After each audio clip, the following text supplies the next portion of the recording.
Twitter, YouTube, BBM, WhatsApp. Bukan mereka pakai untuk buat dosa, dipakainya untuk nonton ceramah. Ustaz Somad, kami dari Palembang, kami selalu melihat Ustaz. Kami ingin supaya Ustaz datang ke tempat kami.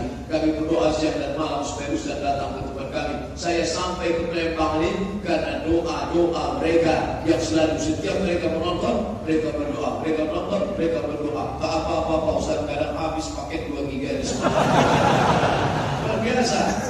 Saya perhatikan, di setiap tempat orang kenal sama saya itu pasti dua. Pertama ada signal, yang kedua ada paket. Masyarakat yang punya signal, punya paket pasti kenal sama saya. Saya udah pantau itu. Ketika saya masuk ke desa tertinggal, impres desa tertinggal, satu pun tak ada yang tidur saya. Kenapa? Karena di situ no signal, no paket. Artinya apa?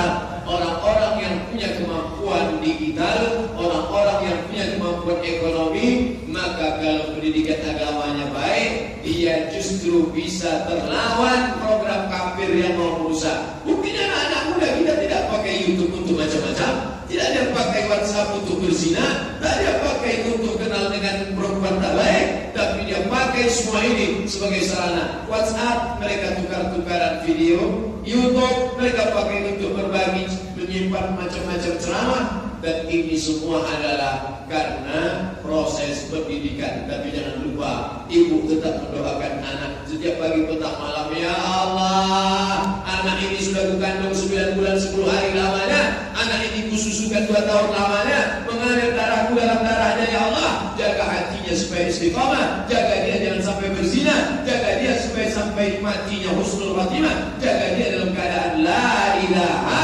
illallah Muhammadur Rasulullah. Itu yang dapat saya sampaikan. Syukur berkah ini. Tadi dimaklumkan ada pertanyaan yang bisa saya jawab, yang tak bisa saya jawab saya